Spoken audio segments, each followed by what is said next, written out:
Hello, everybody, and welcome back to the Boat Report channel. The Stanley Cup playoffs are finally here, and it's time to take a look at who the Tampa Bay Lightning will be taking on in round number one.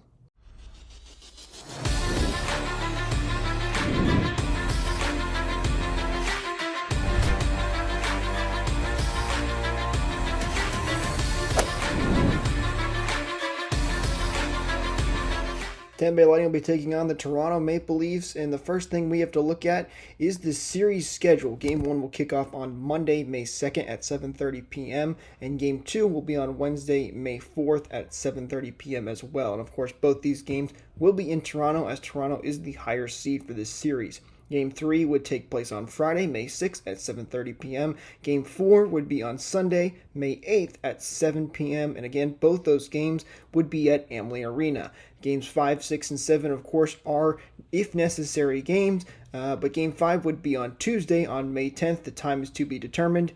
Again, that game would be back in Toronto. And then Game 6 would be on Thursday, May 12th. Again, time to be determined. This game would be back at Amalie Arena. And then Game 7 would be in Toronto on Saturday, May 14th. And again, that time also to be determined. Pretty self-explanatory schedule, back and forth. Every game has one day off in between, which is nice because the NHL has tended to do back-to-backs in the first round the last couple of years because of the weird schedules. But everything is back to the way it always has been, and we are playing a normal playoff schedule. Next, let's look at the previous games that these teams had in the regular season. Now, of course, it's important to remember this was just the regular season and basically means nothing when it comes to the playoffs. However, the season series was split pretty evenly between these two teams, both teams winning 2 games and losing 2 games. In fact, they even won 1 at home and won 1 on the road as well. And even though these scores vary a lot, you had the first game ending in a 2-1 victory for the Leafs in overtime, second game a 5-3 victory for the Lightning, the third game was a 6-2 victory for the Leafs, and the fourth game was a 8-1 victory for the Tampa Bay Lightning. They were all very close at one point or another. Obviously, the first game, it was 2-1 as a final score, a 1-goal game. The Lightning actually led this game for the most part. Maroon scored that goal earlier on, and then it wasn't until late in the third period when Toronto had the goalie pull that they tied the game and then eventually won it in overtime. So it was a close game that the Lightning probably should have had. Then you look at the second game, the 5-3 Lightning victory, and it was another close game.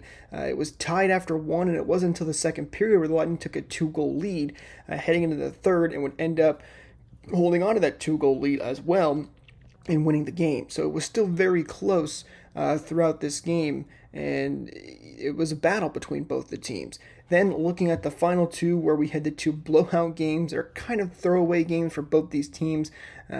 You look at the first one where Toronto won 6-2. That game was tied 2-2 early in the second period, both teams going back and forth. Then Toronto put their foot on the gas and ran away with it. Austin Matthews got a hat trick in that game, and the Lightning were clearly not on their game. They later fixed that, though, as we saw at the end of the regular season, which brings us to the fourth and final game between these two teams where the Lightning won 8-1.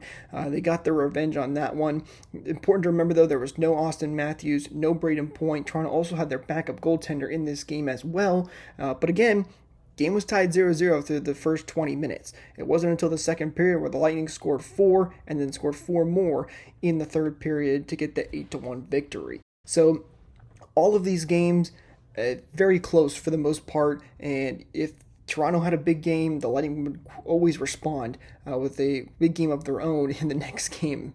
So despite these scores, it's extremely hard to tell which team has an advantage. This is going to be a tough battle for both of these teams, and it's going to be a lot of fun. Looking at the team stats, these are still very, very close, and there's not much of a difference between these numbers. Starting off with the power play, the Toronto Maple Leafs have a 27.3% success rate, which is the best in the NHL. Meanwhile, for the Lightning, 23.9%. It has improved, though, over the last couple of weeks. They've been very good, especially Stamkos and Kucherov. As for the penalty kill, Toronto leads that 82.1%. Meanwhile, for the Lightning, it's an 80.6%. Lightning have still adjusting on the penalty kill ever since acquiring Nick Paul and Brandon Hagel. Hagel has gotten a lot better over his last couple of games as he still tries to settle in with his new team and build chemistry. Nick Paul's been fantastic, though, and they're going to need both those guys to come up big on the penalty kill as they're going up against the Leafs, who, as we just mentioned before, have the #1 power play in the NHL. Looking at goals for per game, the Leafs lead this at 3.80. The Lightning have a 3.48 goals for per game. Both these teams, though, if you give them an inch, they will take a mile.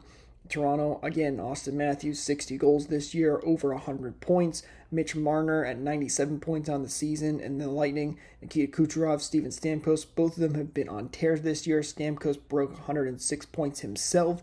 So both these teams can score, no questions asked.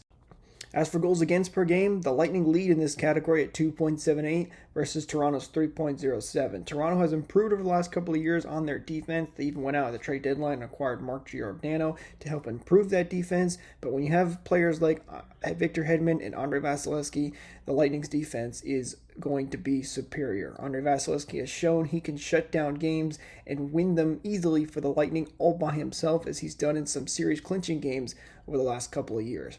If Andrei Vasilevskiy is on his game, it doesn't matter who's on the ice for Toronto. It's going to be difficult to get pucks past him. So it's clear that both these teams are evenly matched. So who could be the difference makers for both these teams in this series? Well, for Toronto, I look at Michael Bunting. He's had a fantastic year, 23 goals, 40 assists for 63 points. He's been one of the young blood in this lineup for Toronto, and he has been fantastic. He was huge in the 6-2 victory that Toronto had here at Amalie Arena, and if he can continue that into the playoffs, he is going to be a big difference maker for them. Now, he is dealing with an injury, and he may not be ready right away to kick off round one. He is expected to play, though, but we'll have to wait and see what his official status is for Game 1. As for the Tampa Bay Lightning, though, my difference maker is Brayden Point. 28 goals, 30 assists, and 58 points on this season. Obviously, that is fantastic for Brayden Point, but he is a different beast when it comes to the playoffs. He's been one of the top scorers for the Lightning in the postseason, and they're going to need that from him again to make another deep run to the playoffs, especially against a very good and high-scoring team in the Toronto Maple Leafs. Now, a couple other players that could make big impacts, for example, for the Lightning, Nick Paul, definitely one of those guys. He has been fantastic ever since coming from the Ottawa Senators at the trade deadline, and if he can continue the way he's playing, he's another guy that can make a big impact, especially on the penalty kill against the #1 team in the Toronto Maple Leafs, who are really, really, really good on the power play. As for my prediction, I'm going to go with the Lightning in 6 games. But definitely I could see this easily going 7. I could easily see Toronto winning it. If they can get Austin Matthews and Mitch Marner, who have struggled in the postseason in the past, to get going, there's no question that they can win this series. Vasilevskiy is another guy, too. If he's able to take over this series, heck, the Lightning could win it in 4 if they really wanted to. That's how good Andrei Vasilevskiy is. Obviously, I don't think that's going to happen, but it's going to be a battle. Every team in the East can make an argument that they can win the Stanley Cup, so it's going to be a lot of fun to watch in round 1. Won't be good for our heart rates, and I know Steve Dangle will agree with me on this, but it's going to be a fun one to watch for sure, especially for others around the NHL. That's going to do it for us, guys, in this video. If you did enjoy the video, please be sure to leave a like down below. Subscribe to the channel if you want to see more videos just like this one. Also, let us know in the comments down below your series prediction. We'd love to hear from you guys. And hopefully, I'll be talking to you again in round number 2.